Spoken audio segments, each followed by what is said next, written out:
Hello, welcome to Lemon Studios, where we talk anything and everything entertainment. I'm, of course, the Lemon himself, Zeke Lemon, and this is my review for Daredevil Born Again, Season 1, Episode 3. But before we get into that, let's get the house clean out of the way. Share, to leave a like, comment below, let me know your thoughts on Daredevil Born Again. Of course, hit that subscribe button as it helps me grow into my YouTube career. I would greatly appreciate it. Now, all that out of the way, let's get into the review, shall we? So, another week down. I was really looking forward to this because I really did enjoy the first two episodes a lot.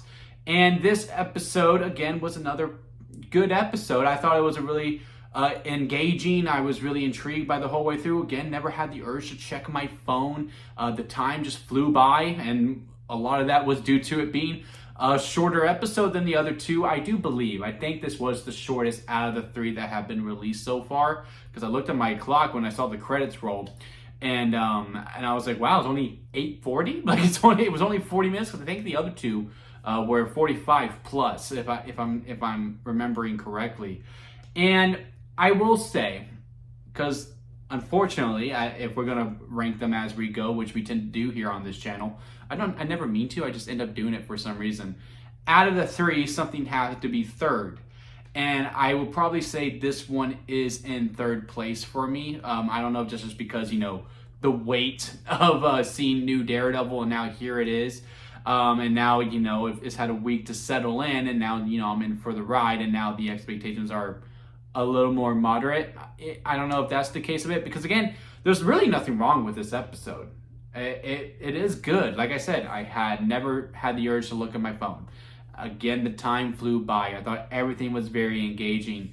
And I think maybe what it comes down to is that out of all of it, even though I was intrigued by the court case, I think out of all the storylines that are prominent throughout, I think the court case was the one that was the less intriguing to me. Now, with that being said, I would have liked this to go on a couple more episodes for me to give it a full chance, because I do feel like we wrapped this up very quickly. And I always felt like, this was the impending doom that, hey, we have a vigilante that's on trial for murdering a cop. This is how Fisk is going to come in order to justify that vigilantes be banned. And, this at least in New York, right? And then it has stakes for other heroes, such as, Spider-Man, of course, the big one, Hawkeye, because, this season 1 show was all in New York, and that is where Kate Bishop lives in, so it affects her. Of course, it affects Daredevil and other superheroes that reserve over in New York. Maybe Thunderbolts has something to play with in it as well. I don't know. I'm probably looking too deep into that, but I thought this would be the catalyst to show as to how we get vigilantes banned in at least New York, right? Maybe the rest of the United States later on, but that is a storyline that happens within the comics, so I was intrigued to see that really played out.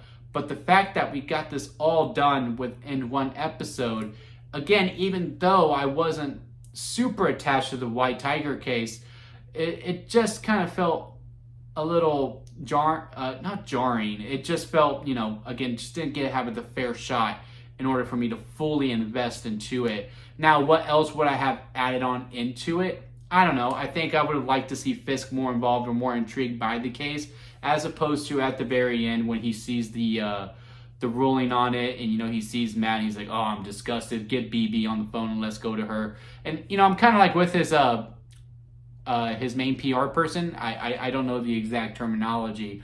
I'm not super well into politics yet, but every year I get more into it. It's like an impending doom clock. Anyway, but she's like, we have the Times. We could talk to the Times. She's like, nope, I want to talk to BB, and I just don't know why.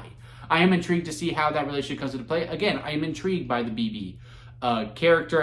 Going back to it and is building the world of New York for this show. I'm very intrigued with Fisk as mayor to see how this case is to play into him and just within him as a character.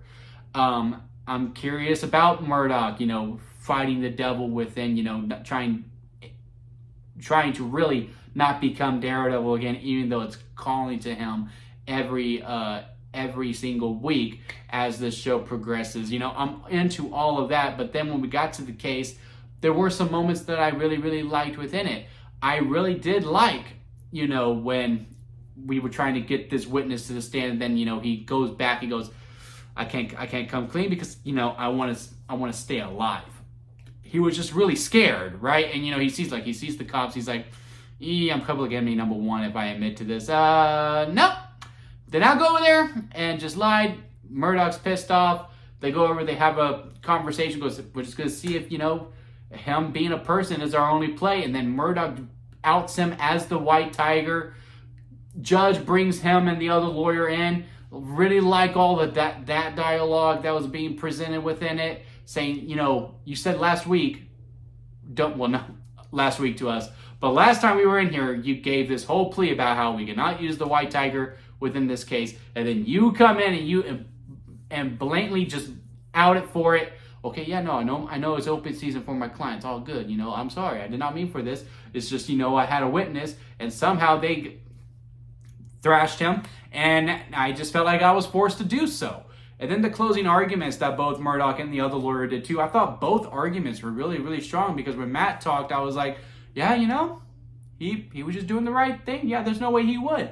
But then as the other guy was talking, I was like, yeah, bad people can do some good things. Absolutely, for sure.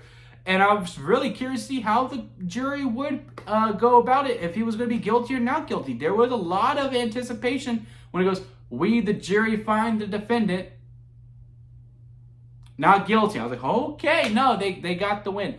And then, again, and I don't know if this is how the creators wanted me to feel afterwards, but, as soon as everything got out and you see the cops getting really, really mad in the background, I was like, okay, y'all need to board up y'all's law firm. Murdoch and I don't remember the other lady's name yet, but I will get her name. I do like her character.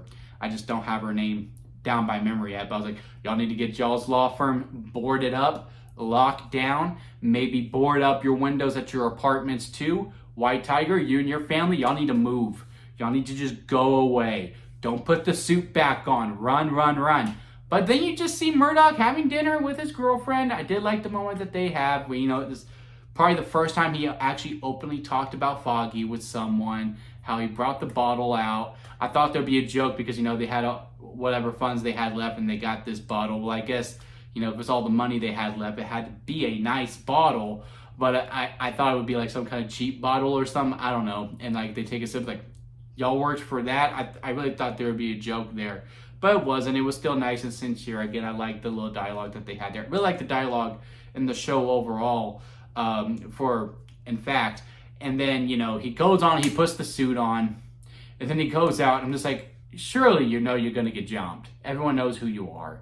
You're going to get jumped. You're going to get shot. Sure enough, someone screams, and maybe it was all by plan, and then a cop shoots him. But I don't know if it's a cop that shot him or if Fisk sent someone to shoot him, and to show that he is still very much the kingpin of all crime. I also like that little underline that we were doing with him, with Vanessa making the play to say, hey, 1.8 million, because, she had it on lockdown.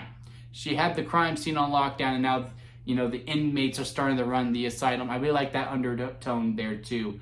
So but now with the court case all wrapped up, and we'll see how the post of this shooting of White Tiger goes into play, I am really intrigued to see how episode 4, 5, 6, 7, and 8, and 9, right? We only got 9 episodes to go on after this to see how Vanessa just can't stay out of the game. Maybe Kingpin's not fully out. We saw his fist a little bloodied up too, along with Murdoch's. When does Murdoch get the suit back on? So on and so forth. There is a lot of questions. I'm still very much within the show. I am. And a lot of stuff that comes from within this episode. It's just out of the 3, I didn't love it as much as the other 2. It's just, something has to be 3. But that by all means doesn't mean I disliked the episode. It just wasn't my favorite. And I think that's kind of where I am calling it here for now. But yeah, still looking forward to episode 4. Let me know what y'all think about it on the comment section. If you made it this far within the review, please leave a like. I do greatly appreciate that. And hit that subscribe button as we are going on this Dale River ride together. Again, still kind of perplexed when it comes to this episode. I overall liked it. I just didn't love it. And I think that's just my problem. I want to love every single episode. And that's just asking too much from a television show. Some episodes I'm just going back, it was good. But I just cannot tell you why it wasn't as good as I wanted it to be, because again, I was invested. But yeah, hit that subscribe button as we go on this ride together. Until next time, guys, I'll see you here at Lemon Studios.